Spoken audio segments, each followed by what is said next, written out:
So Sherlock Holmes, she is always the woman. I have seldom heard him mention her under any other name. In his eyes, she eclipses and predominates the whole of her sex. It was not that he felt any emotion akin to love for Irene Adler. All emotions, and that one particularly, were abhorrent to his cold, precise, but admirably balanced mind. He was, I take it, the most perfect reasoning and observing machine that the world has seen, but as a lover, he would have placed himself in a false position. He never spoke of the softer passions, save with a jibe and a sneer. They were admirable things for the observer, excellent for drawing the veil from men's motives and actions. But for the trained reasoner to admit such intrusions into his own delicate and finely adjusted temperament was to introduce a distracting factor which might throw a doubt upon all his mental results.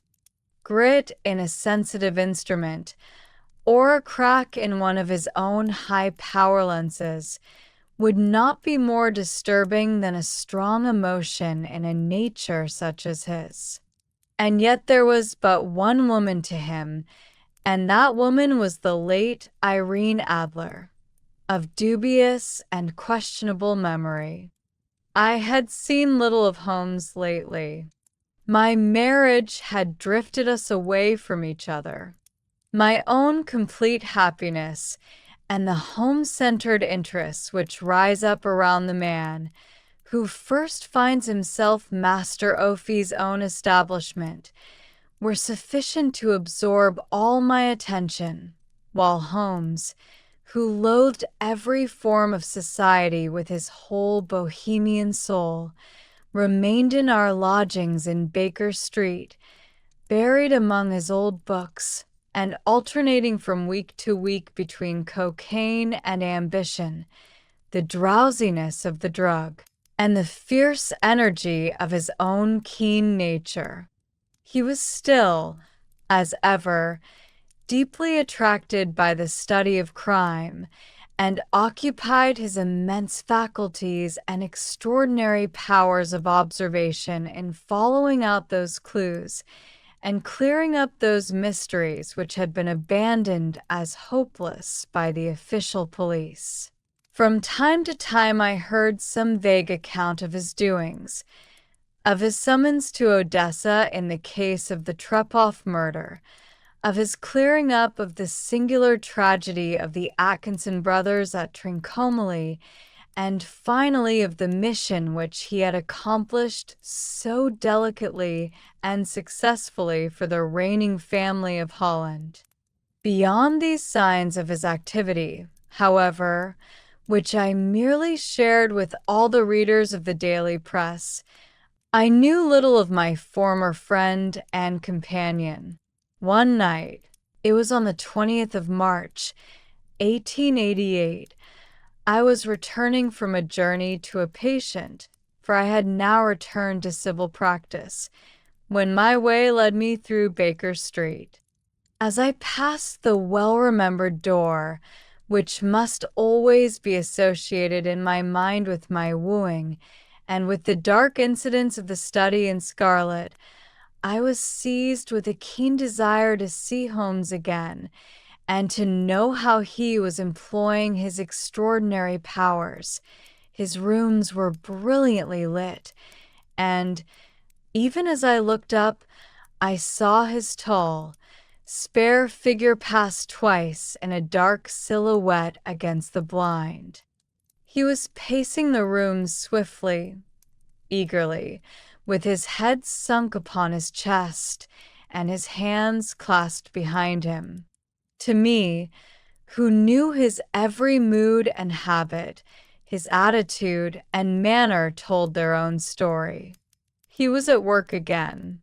He had risen out of his drug-created dreams and was hot upon the scent of some new problem. I rang the bell, and was shown up to the chamber which had formerly been in part my own. His manner was not effusive. It seldom was, but he was glad, I think, to see me. With hardly a word spoken, but with a kindly eye, he waved me to an armchair, threw across his case of cigars, and indicated a spirit case and a gasogene in the corner. Then he stood before the fire and looked me over in his singular introspective fashion. "Wedlock suits you," he remarked. "I think, Watson, that you have put on 7.5 pounds since I saw you." "7," I answered. "Indeed, I should have thought a little more." "Just a trifle more, I fancy, Watson. And in practice again, I observe. You did not tell me that you intended to go into harness." "Then, how do you know?" "I see it, I deduce it. How do I know that you have been getting yourself very wet lately, and that you have a most clumsy and careless servant girl?" "My dear Holmes," said I, "this is too much. You would certainly have been burned had you lived a few centuries ago. It is true that I had a country walk on Thursday and came home in a dreadful mess, but as I have changed my clothes, I can't imagine how you deduce it. As to Mary Jane, she is incorrigible, and my wife has given her notice, but there, again, I fail to see how you work it out." He chuckled to himself and rubbed his long, nervous hands together. "It is simplicity itself," said he. "My eyes tell me that on the inside of your left shoe, just where the firelight strikes it, the leather is scored by 6 almost parallel cuts. Obviously, they have been caused by someone who has very carelessly scraped round the edges of the sole in order to remove crusted mud from it. Hence, you see, my double deduction that you had been out in vile weather, and that you had a particularly malignant boot-slitting specimen of the London slavey.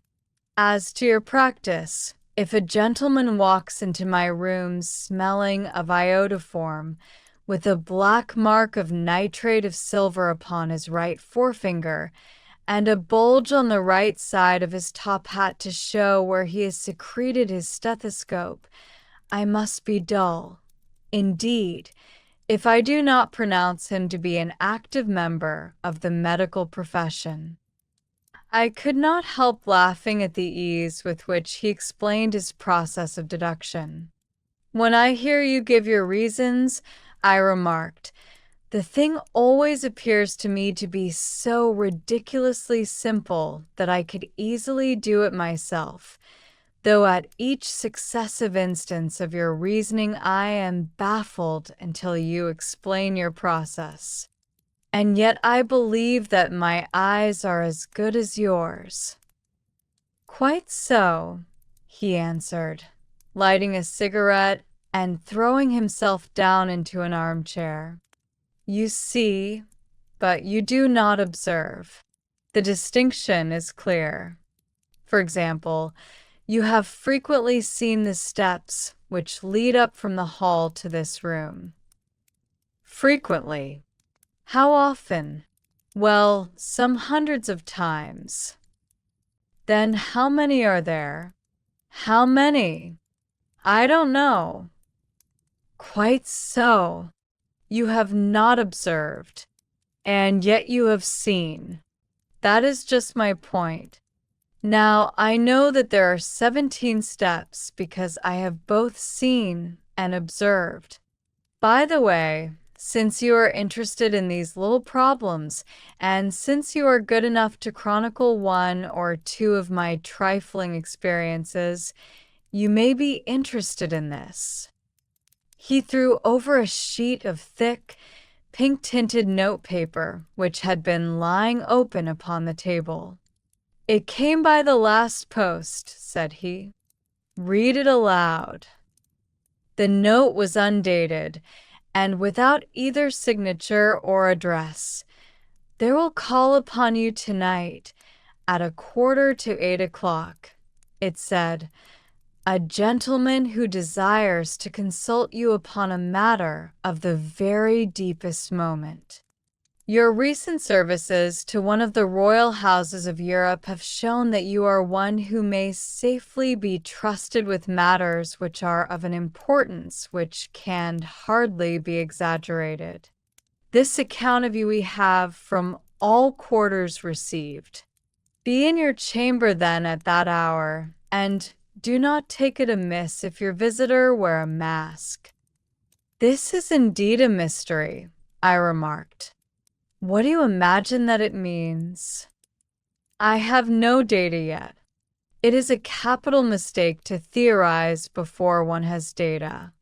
Insensibly, one begins to twist facts to suit theories, instead of theories to suit facts. But the note itself, what do you deduce from it?" I carefully examined the writing and the paper upon which it was written. The man who wrote it was presumably well-to-do, I remarked, endeavoring to imitate my companion's processes. "Such paper could not be bought under half a crown a packet. It is peculiarly strong and stiff." "Peculiar, that is the very word," said Holmes. "It is not an English paper at all. Hold it up to the light." I did so, and saw a large E with a small g, a P, and a large G with a small t woven into the texture of the paper. "What do you make of that?" asked Holmes. "The name of the maker, no doubt, or his monogram, rather." "Not at all. The G with the small t stands for Gesellschaft, which is the German for company. It is a customary contraction like our co. P, of course, stands for papier. Now for the e.g. Let us glance at our Continental Gazetteer." He took down a heavy brown volume from his shelves. "Iglo, Eglinitz, here we are, Egria. It is in a German-speaking country, in Bohemia, not far from Carlsbad, remarkable as being the scene of the death of Wallenstein, and for its numerous glass factories and paper mills." "Ha, ha, my boy, what do you make of that?" His eyes sparkled, and he sent up a great blue triumphant cloud from his cigarette. "The paper was made in Bohemia," I said. "Precisely. And the man who wrote the note is a German. Do you note the peculiar construction of the sentence? 'This account of you we have from all quarters received.' A Frenchman or a Russian could not have written that. It is the German who is so uncourteous to his verbs. It only remains, therefore, to discover what is wanted by this German who writes upon Bohemian paper and prefers wearing a mask to showing his face. And here he comes, if I am not mistaken, to resolve all our doubts." As he spoke, there was the sharp sound of horses' hoofs and grating wheels against the curb, followed by a sharp pull at the bell. Holmes whistled. "A pair by the sound," said he. "Yes," he continued, glancing out of the window. "A nice little brougham and a pair of beauties. 150 guineas apiece. There's money in this case, Watson, if there is nothing else." "I think that I had better go, Holmes." "Not a bit, Doctor. Stay where you are. I am lost without my Boswell, and this promises to be interesting." It would be a pity to miss it. But your client, never mind him. I may want your help, and so may he. Here he comes. Sit down in that armchair, doctor, and give us your best attention. A slow and heavy step, which had been heard upon the stairs and in the passage, paused immediately outside the door. Then there was a loud and authoritative tap. "Come in," said Holmes. A man entered who could hardly have been less than 6 feet 6 inches in height, with the chest and limbs of a Hercules. His dress was rich with a richness which would, in England, be looked upon as akin to bad taste.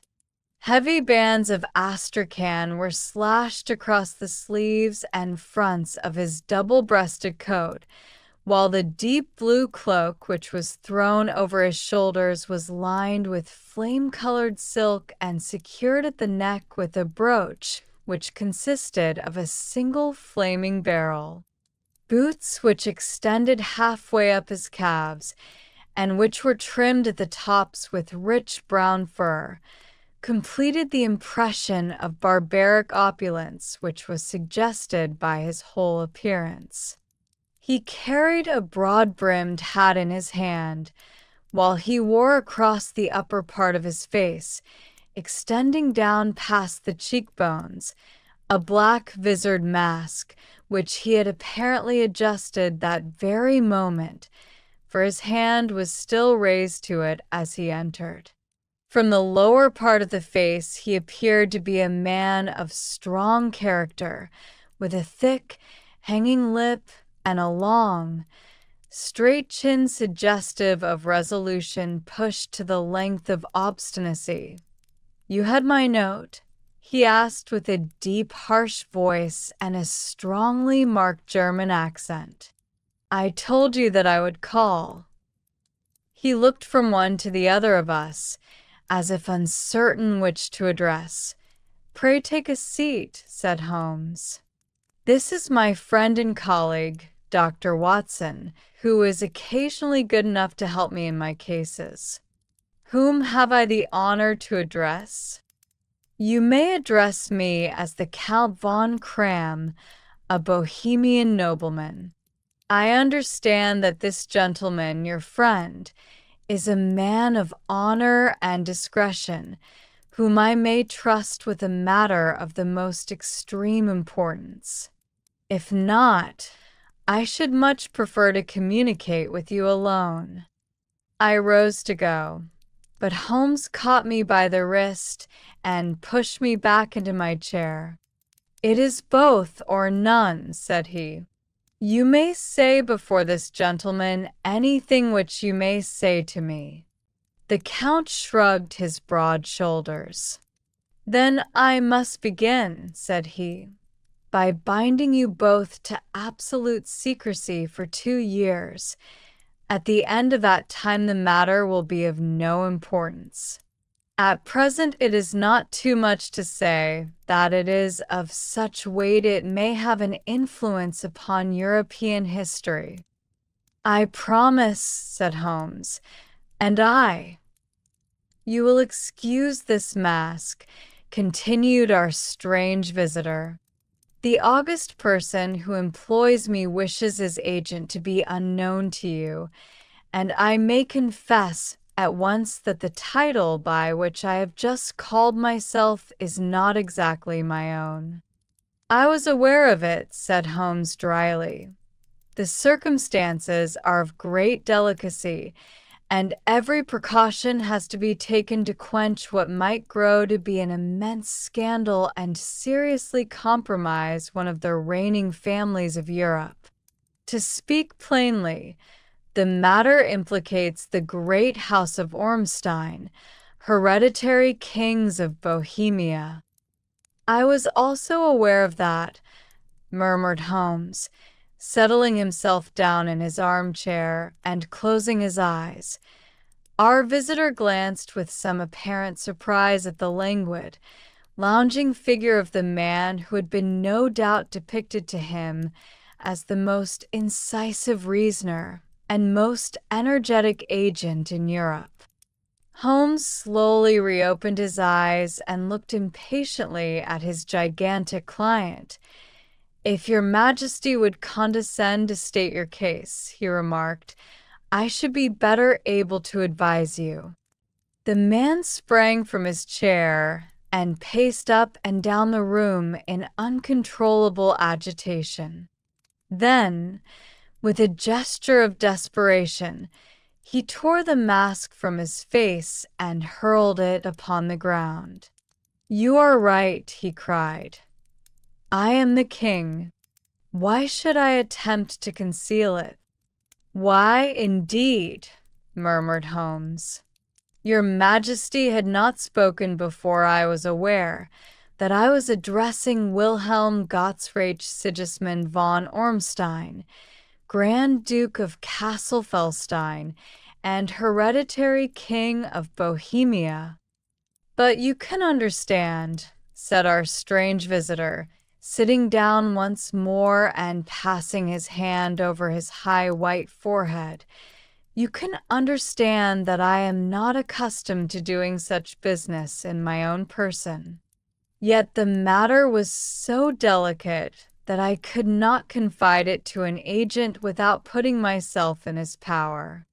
I have come incognito from Prague for the purpose of consulting you." "Then pray consult," said Holmes, shutting his eyes once more. "The facts are briefly these. Some 5 years ago, during a lengthy visit to Warsaw, I made the acquaintance of the well-known adventuress, Irene Adler. The name is no doubt familiar to you." "Kindly look her up in my index, Doctor," murmured Holmes without opening his eyes.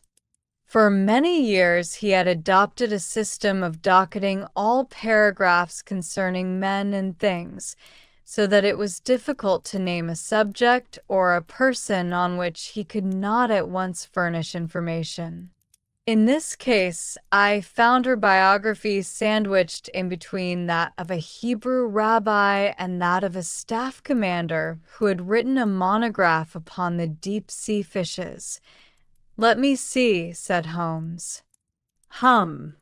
Born in New Jersey in the year 1858.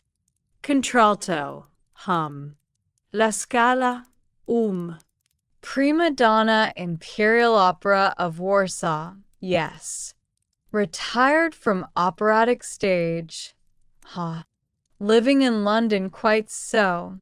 Your Majesty, as I understand, became entangled with this young person, wrote her some compromising letters, and is now desirous of getting those letters back." "Precisely so. But how? Was there a secret marriage?" "None." "No legal papers or certificates?" "None." "Then I fail to follow your Majesty. If this young person should produce her letters for blackmailing or other purposes, how is she to prove their authenticity?" "There is the writing." "Pooh. Forgery." "My private notepaper." "Stolen." "My own seal." "Imitated." "My photograph." "Bought." "We were both in the photograph." "Oh, dear. That is very bad. Your Majesty has indeed committed an indiscretion." "I was mad, insane. You have compromised yourself seriously. I was only Crown Prince then. I was young. I am but 30 now. It must be recovered. We have tried and failed. Your Majesty must pay. It must be bought. She will not sell." "Stolen, then." 5 attempts have been made. Twice burglars in my pay ransacked her house. Once we diverted her luggage when she traveled. Twice she has been waylaid. There has been no result. No sign of it. Absolutely none. Holmes laughed. It is quite a pretty little problem, said he, but a very serious one to me, returned the king reproachfully. Very indeed. And what does she propose to do with the photograph? To ruin me. But how?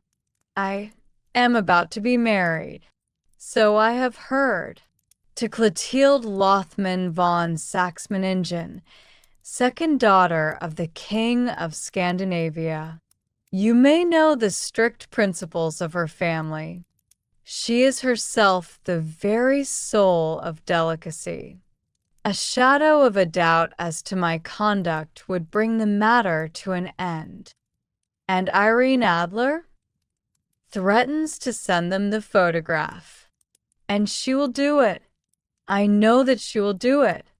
You do not know her, but she has a soul of steel. She has the face of the most beautiful of women and the mind of the most resolute of men. Rather than I should marry another woman, there are no lengths to which she would not go, none. You are sure that she has not sent it yet? I am sure. And why? Because she has said that she would send it on the day when the betrothal was publicly proclaimed. That will be next Monday. Oh, then we have 3 days yet, said Holmes with a yawn. That is very fortunate, as I have 1 or 2 matters of importance to look into just at present. Your Majesty will, of course, stay in London for the present. Certainly. You will find me at the Langham under the name of the Count von Cram. Then I shall drop you a line to let you know how we progress. Pray do so. I shall be all anxiety. Then, as to money, you have carte blanche. Absolutely. I tell you that I would give one of the provinces of my kingdom to have that photograph. And for present expenses?